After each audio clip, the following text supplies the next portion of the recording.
The first bulldozer arrived on Guadalcanal on August 20th, 1942, carried in the belly of a transport ship that had dodged Japanese submarines for 3,000 miles. Lieutenant Takeshi Yamamoto watched it roll off the ramp from his position in the POW enclosure. A 15-ton Caterpillar D7 painted navy gray, its blade wider than 4 men lying head to foot. He had been captured 3 days earlier, wounded and delirious, found by Marine scouts in a collapsed bunker with 2 dead comrades and no ammunition. The fever had saved his life. Too sick to resist, too weak to reach for the grenade he'd been issued for final purposes. Now, recovering in the American cage, he stood at the wire and watched the machine rumble past, its diesel engine growling like nothing he'd ever heard. He didn't yet understand what he was seeing. None of them did. If you're enjoying this deep dive into the story, hit the subscribe button and let us know in the comments from where in the world you are watching from today. Yamamoto had been a civil engineering student at Waseda University before the war, conscripted in 1941 when the empire needed every educated man it could find. His training as an Imperial Japanese Army engineer had been thorough, brutal, and focused on a single principle: manpower conquers all obstacles. He'd learned to calculate how many men could dig a trench in frozen ground, how many backs it took to move a ton of supplies, how many hours of human labor equaled 1 fortified position. The mathematics were simple and absolute. 1,000 men could build a runway in 2 weeks. 500 men could construct a defensive line in 10 days. 200 men could dig an anti-tank ditch in a week. These calculations had governed Japanese military engineering since the Russo-Japanese War, refined through campaigns in China, elevated to doctrine in the Army's field manuals. The human body was the fundamental unit of construction, and Japan had millions of bodies to spend. The Americans, Yamamoto had been taught, were soft. This was the central pillar of Japanese propaganda about their Pacific enemy. A wealthy, mechanized people who lacked the spiritual strength for real war. They had factories, yes, and ships and planes, but these advantages would crumble against Japanese willpower. The Americans wouldn't fight in jungles, wouldn't endure hardship, wouldn't sacrifice themselves for victory. Their soldiers expected hot meals and clean uniforms. Their workers went on strike when conditions weren't perfect. Their entire civilization was built on comfort and machinery, which meant they fundamentally didn't understand that war was about endurance, suffering, and the willingness to die for the emperor. This narrative was reinforced daily through every level of Japanese military culture, in training, in officers' speeches, in the contemptuous way superiors discussed Allied forces. The Americans might have material advantages, but Japan had the spirit of Bushido, and spirit would always triumph over steel. Yamamoto had believed this completely. He'd seen the evidence himself during his engineering training in Manchuria, where Japanese forces had built entire military installations using hand tools and human labor. Teams of soldiers and Chinese conscripts had carved roads through mountains, constructed bridges over gorges, built fortresses from raw earth and timber, all without a single machine beyond the occasional truck. It was backbreaking, slow work that killed men through exhaustion and accident, but it got done. The projects were finished. The infrastructure was built. When you had enough men and could push them hard enough, machines became unnecessary luxuries. This was Japan's advantage: a culture that could mobilize millions of workers, a military system that could break human bodies like tools and replace them with fresh ones, a spiritual ideology that made soldiers grateful to die in the service of construction. The Americans, with their worship of machinery and individual life, could never match this efficiency of sacrifice. But standing at the wire on Guadalcanal, watching that first bulldozer work, Yamamoto felt the foundation of his understanding begin to crack. The machine moved toward what had been dense jungle just beyond Henderson Field's perimeter. The area was scheduled to become an expanded ammunition dump according to the signs posted nearby.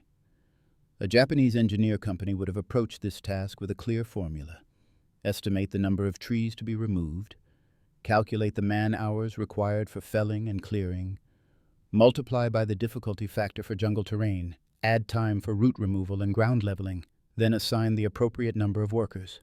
For this plot, roughly 200 yards by 100 yards, Yamamoto's training suggested a minimum force of 200 men working for 5 days. That assumed good weather, adequate tools, and acceptable casualty rates from falling trees and tropical disease. The math was straightforward. The human cost was built into the calculation. The bulldozer operator, a Seabee wearing a faded khaki shirt with the sleeves rolled up, lit a cigarette, adjusted something on the machine's control panel, and released the brake. The D7 lurched forward, blade angled down and hit the first tree. It was a palm, perhaps 20 feet tall, its trunk thick as a man's torso. The blade struck with a grinding shriek of wood fibers shearing, and the tree toppled in seconds. The bulldozer didn't pause.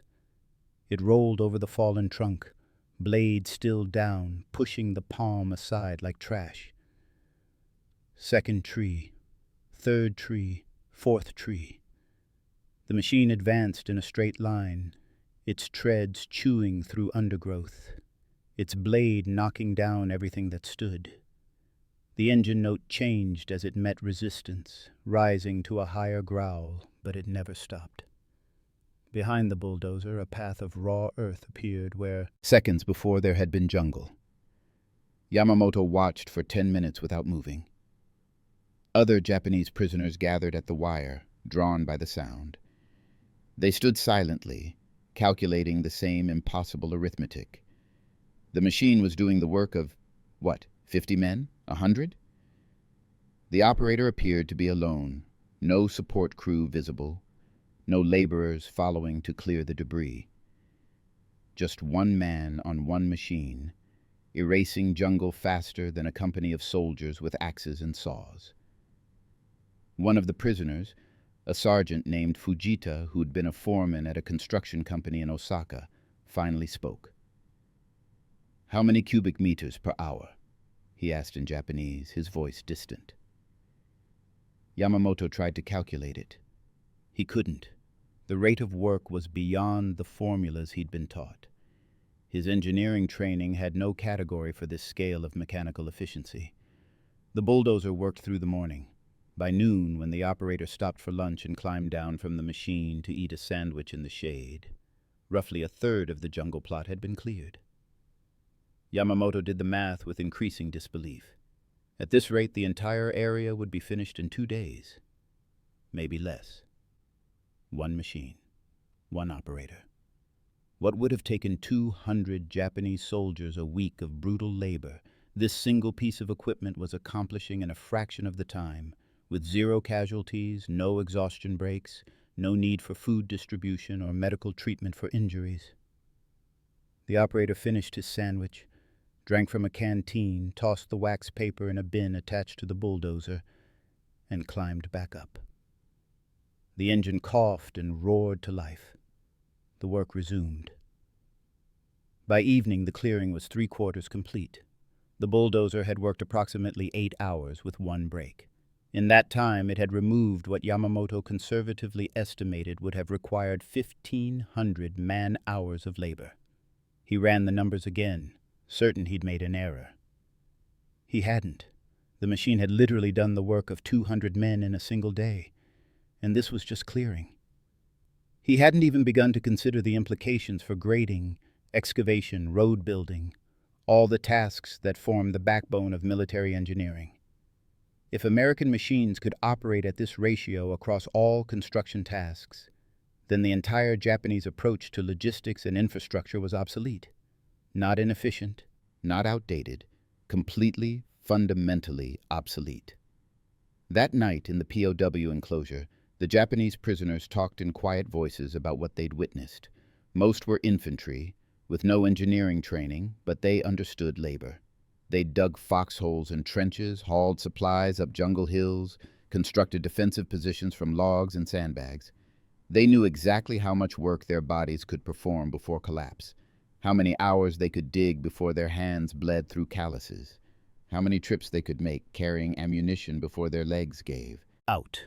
The bulldozer had demolished their understanding of the possible.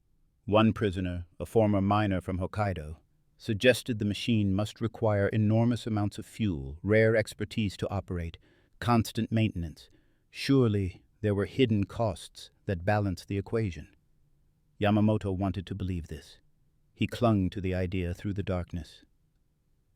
But he'd seen the operator. The man had looked bored. He'd smoked cigarettes while driving the bulldozer, adjusted controls with casual familiarity, shown no sign this was difficult or specialized work. The machine hadn't broken down, hadn't required a maintenance crew, hadn't exhibited any of the fragility that should accompany such power. Over the following days, more machines arrived. Bulldozers, graders, earth movers, trucks with specialized equipment Yamamoto couldn't immediately identify. The American construction effort around Henderson Field accelerated to a pace that violated everything he understood about military engineering. They were building a complete support infrastructure: roads, storage facilities, ammunition dumps, fuel depots, repair shops, medical stations. In the time it would have taken a Japanese engineer battalion just to plan such an operation. The Seabees worked in shifts around the clock, their machines roaring through darkness illuminated by portable lights powered by generators. The Americans had electricity in the jungle. They had mobile workshops with lathes and welding equipment. They had spare parts for everything. When a bulldozer broke down, they fixed it in hours and returned it to work. When they needed a new road, they built it in days. When they required a landing strip extension, they completed it over a weekend. Yamamoto kept trying to calculate equivalents in Japanese manpower. A Seabee battalion numbered roughly 1,000 men. They had perhaps 20 or 30 major pieces of construction equipment. Based on what he was witnessing, this single battalion was performing engineering work equivalent to, conservatively, 5,000 Japanese laborers, maybe 10,000. The ratio was impossible to pin down because the Americans weren't just working faster, they were working continuously, in conditions that would have stopped human labor crews entirely. Rain didn't slow the machines. Heat didn't exhaust them. They didn't require rest periods or medical evacuation for tropical diseases. They simply worked, day after day, transforming Guadalcanal's landscape with mechanical indifference. The psychological impact on the Japanese prisoners was profound and strange. These were men who'd been taught since childhood that hardship proved virtue, that suffering built character, that the ability to endure in human conditions was what separated the Japanese warrior from softer peoples. They'd been broken down in training through deliberate brutality, taught to see their own bodies as expendable tools in the emperor's service. The idea that mechanization could replace human sacrifice wasn't just practically unsettling. It was spiritually offensive.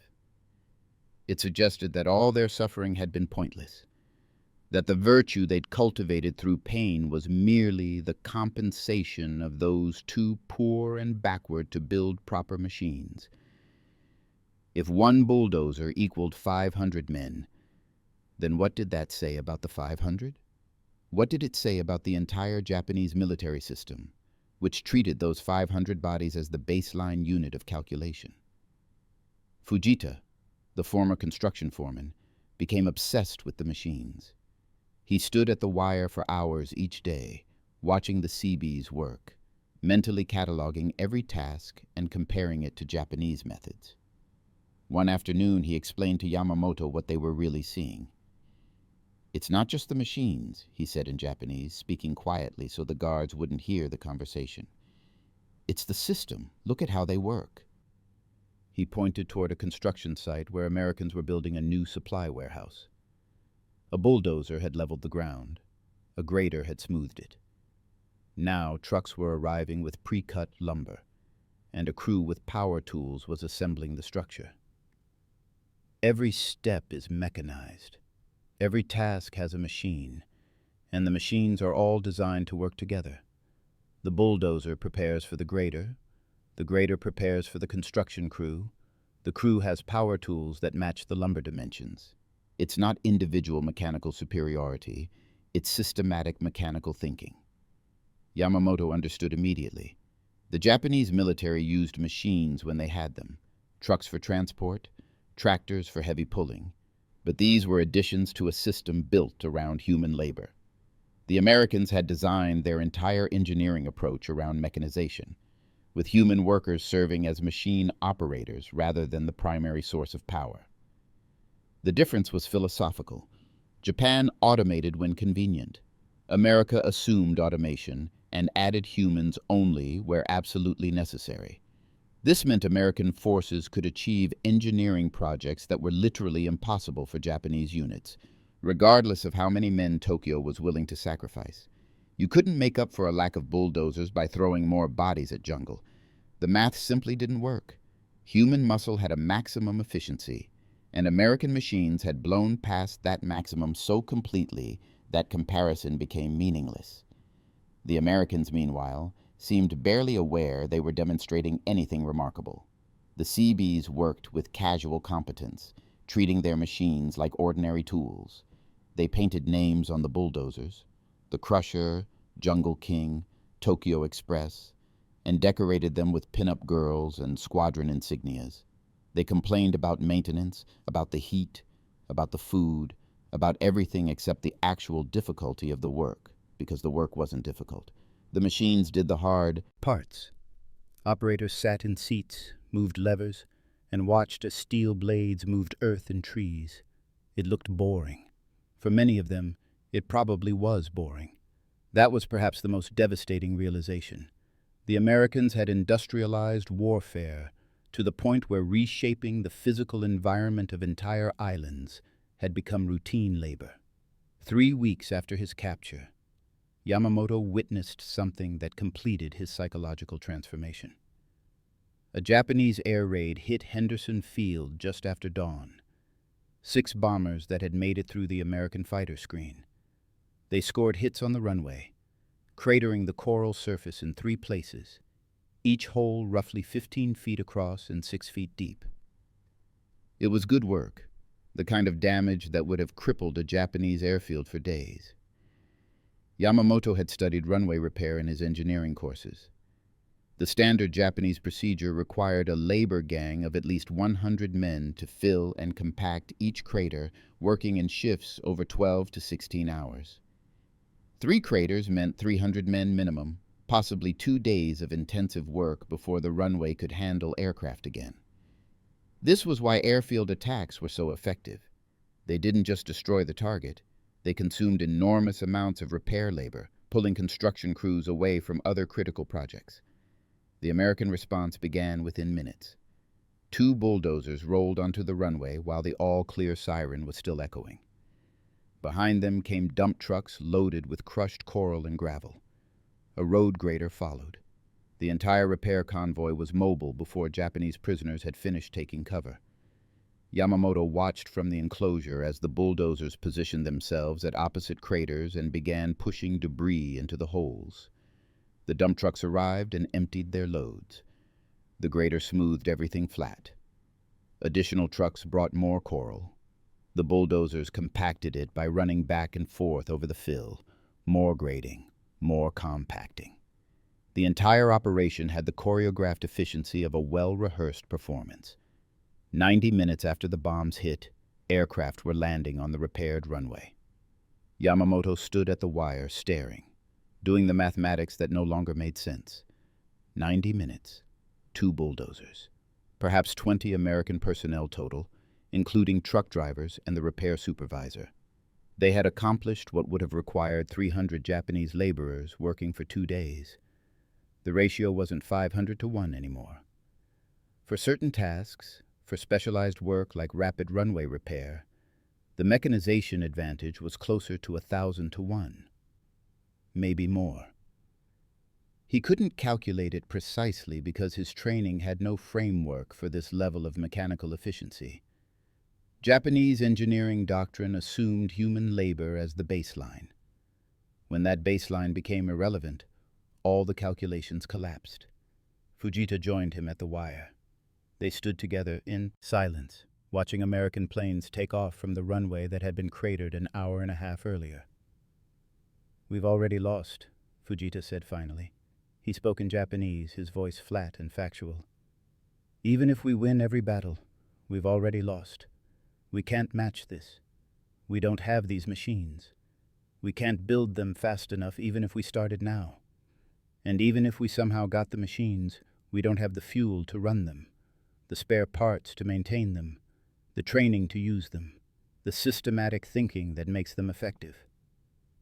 He paused, then continued. "Do you know what this means? Every Japanese soldier who dies taking an American position, the Americans rebuild it in days. Every supply line we cut, they construct a new one in a week. Every fortification we spend months building, they erase it in hours when they finally attack. We're fighting an enemy that can reshape geography faster than we can die defending it." The observation was undeniably correct, and it explained something that had puzzled Yamamoto since his capture. The Americans on Guadalcanal were living in conditions that would have been unthinkable luxury for Japanese forces. They had regular hot meals. They had clean water supplied through pipes. They had field hospitals with real beds and medical equipment. They had generators providing electricity. They had showers. They had latrines that were actually sanitary. None of this was accident or special privilege. It was standard American military infrastructure, the baseline they established wherever they operated. And they could establish it quickly because they had the machines to build it. The Seabees could construct more livable infrastructure in a week than Japanese engineer units could build in a month, which meant American forces fought at full effectiveness while Japanese troops gradually wore down from malnutrition, disease, and exhaustion. The prisoners began to understand they'd been lied to about everything. The propaganda had told them Americans were soft, and in a sense they were. They refused to suffer unnecessarily, refused to treat hardship as virtue, refused to die for symbolic purposes. But this softness was actually efficiency. The Americans built comfortable camps, not because their soldiers demanded luxury, but because healthy, well-fed troops fought better than starving ones. They used machines, not because they were spiritually weak, but because machines were more effective than human muscle. They avoided pointless sacrifice, not because they lacked courage, but because they understood that living soldiers were more valuable than dead heroes. Every aspect of American military culture that Japanese propaganda had mocked as weakness was actually practical superiority disguised as comfort. More prisoners arrived at the Guadalcanal enclosure as American forces expanded their control of the island. Each group brought the same shocked observations. They'd encountered American supply lines that seemed limitless. They'd been dug out of fortified positions by tanks with bulldozer blades.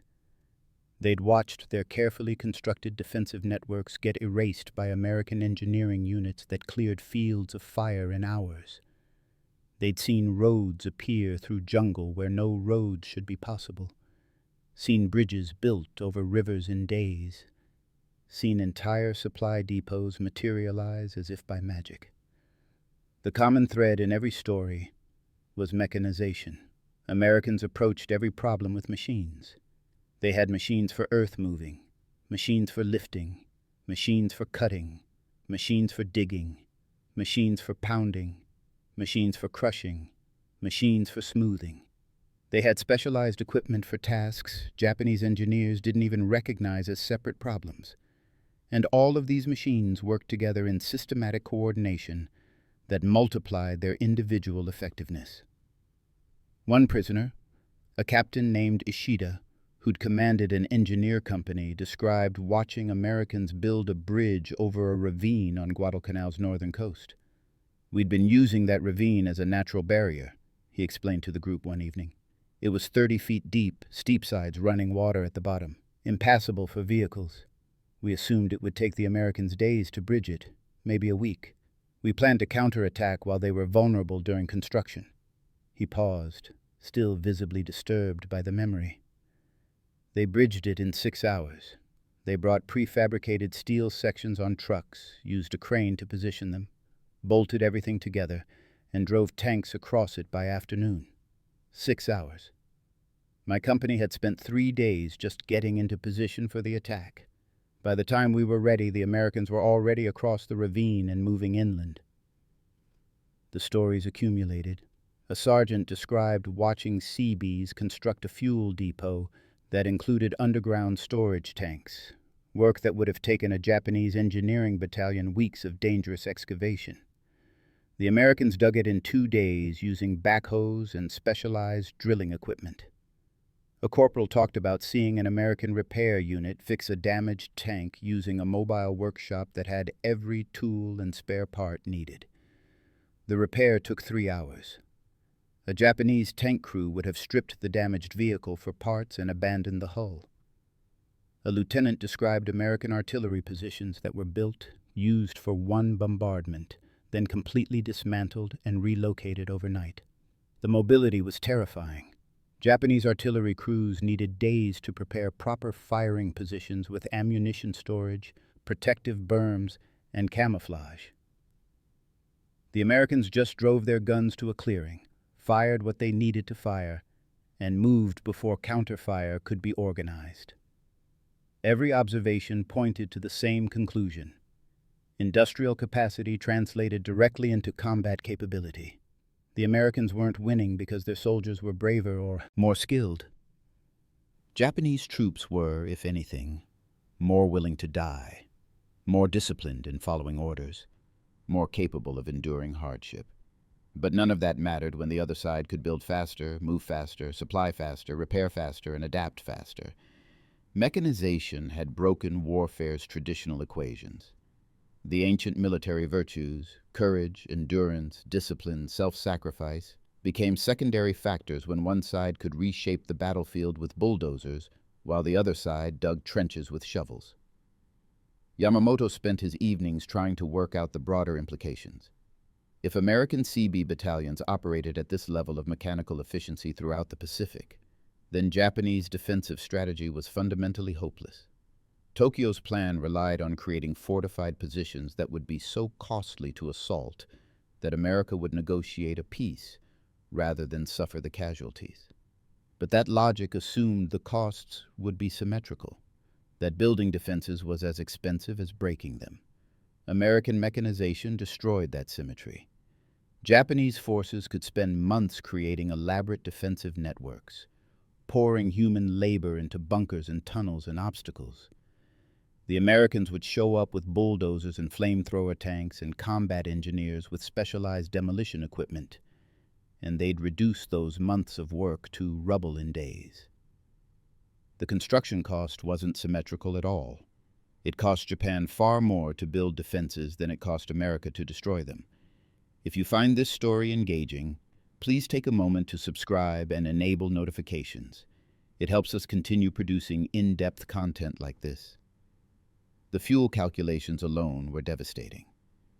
Yamamoto learned from guards that a single Caterpillar D7 bulldozer consumed roughly 5 gallons of diesel per hour under working load. That meant a bulldozer operating 8 hours burned 40 gallons daily. This sounded like a lot until you compared it to the human equivalent. The 200 men that bulldozer replaced each needed roughly 3,000 calories per day in tropical working conditions. That translated to about 7 pounds of rice per man. 200 men consumed 1,400 pounds of food daily, plus water, plus medical supplies for the inevitable tropical diseases and work injuries. The bulldozer needed 40 gallons of fuel, a few gallons of lubricant, and occasional spare parts. Even accounting for the machine's maintenance requirements and the operator's supplies, the logistical burden was a fraction of feeding and supporting 200 laborers.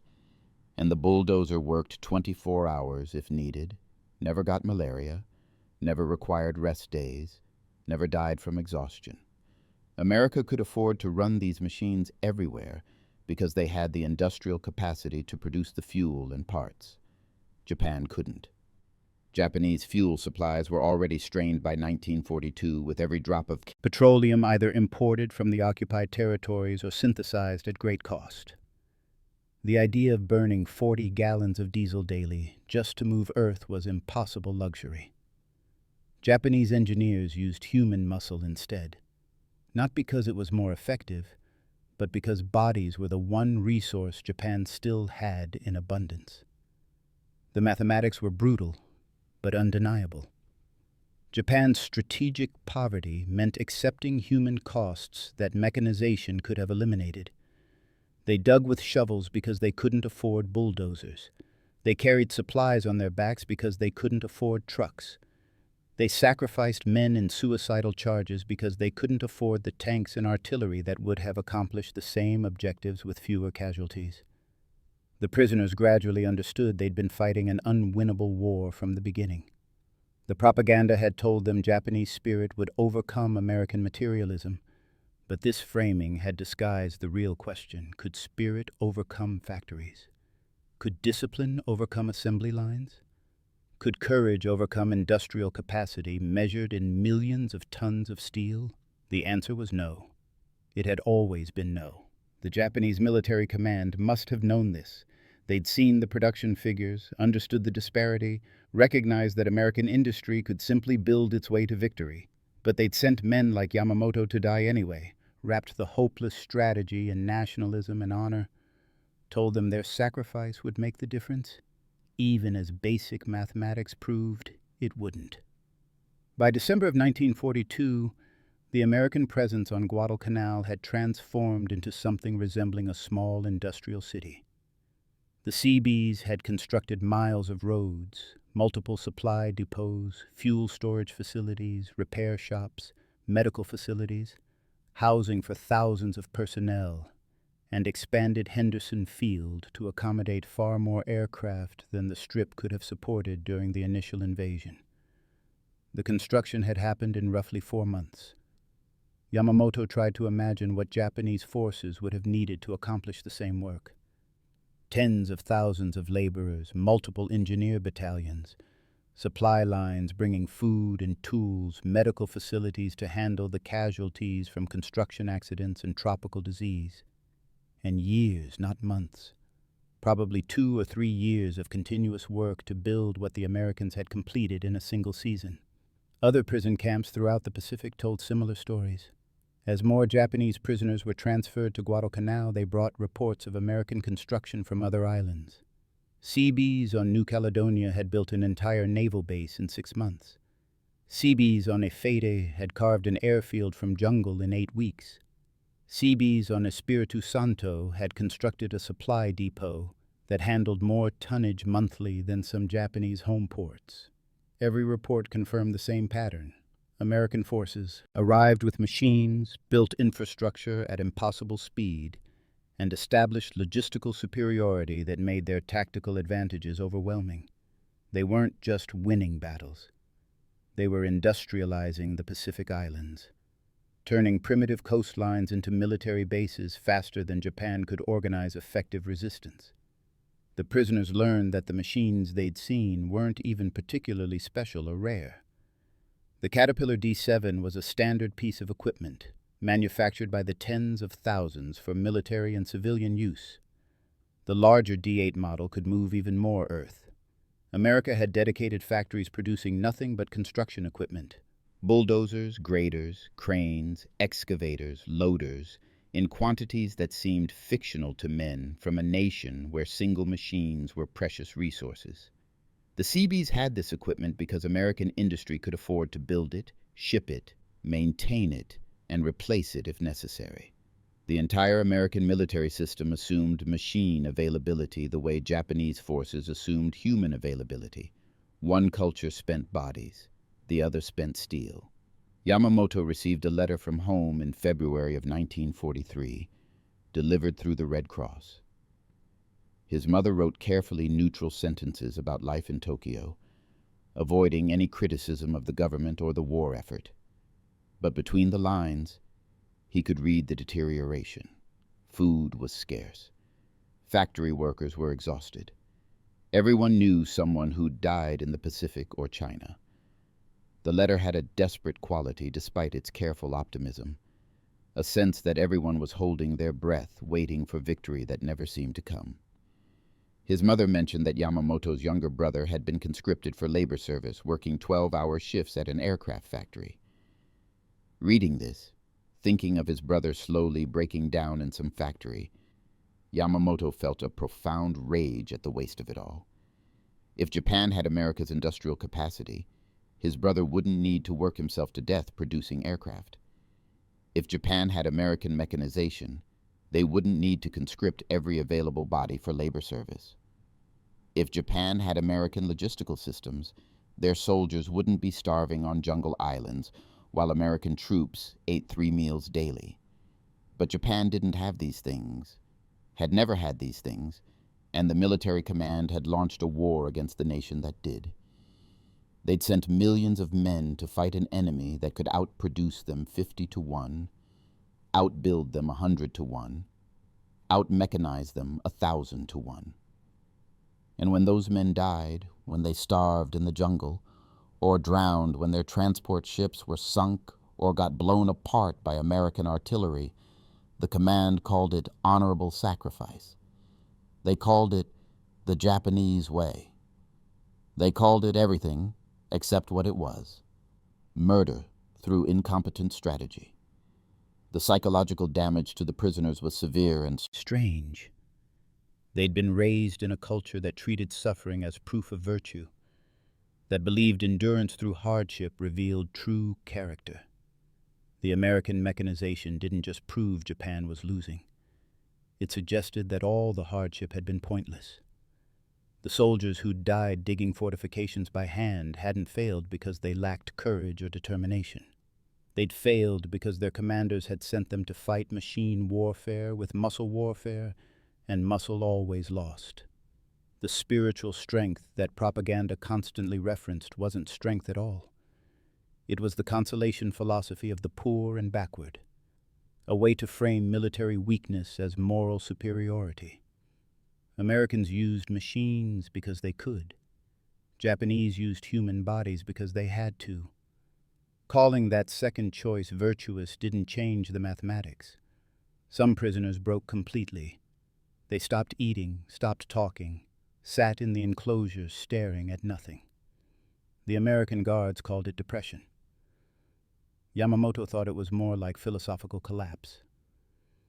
These were men who'd organized their entire understanding of themselves around the idea that they were superior to the soft, mechanized Americans. Confronting undeniable evidence that mechanization was actually superiority, that softness was efficiency, that every narrative they'd been fed was a lie, it shattered them. They'd traded everything: their futures, their education, their families, their lives, for a cause that had been hopeless from the start. The revelation that their sacrifice was meaningless, that they'd suffered for nothing, that the virtues they'd cultivated were actually the marks of their nation's backwardness. It was too much. Some of them simply stopped functioning. Others adapted by inverting their worldview completely. If Japanese propaganda had been lies, maybe American propaganda was truth. If Japanese strength had been weakness, maybe American weakness was strength. These prisoners studied English with desperate intensity, asked guards questions about America, tried to understand the industrial culture that could produce bulldozers by the thousand. They wanted to know about American factories, American schools, American cities, American agriculture, everything that fed the machine production they'd witnessed. The guards, mostly young men from farms and small towns who'd never thought deeply about industrial capacity, tried to explain. America had a lot of factories, they said. America had good roads. America had machines for everything. The prisoners pressed for numbers, for specifics, trying to grasp the scale. How many automobiles did America produce annually? How many tons of steel? How much electricity? The guards didn't know precise figures, but they knew it was a lot. More than Japan, certainly. more than seemed reasonable to men from a nation where most families didn't own cars, where electricity was rationed, where factory workers were told to treat every scrap of metal as precious. Yamamoto fell somewhere between the broken prisoners and the converts. He didn't collapse, but he didn't embrace American culture either. He simply accepted the facts with an engineer's cold comprehension. Japan had been defeated by mathematics. The war might continue for years, might cost hundreds of thousands more lives, but the outcome was determined. You couldn't beat bulldozers with shovels. You couldn't beat industrial capacity with warrior spirit. You couldn't beat an enemy that could build supply depots faster than you could destroy them.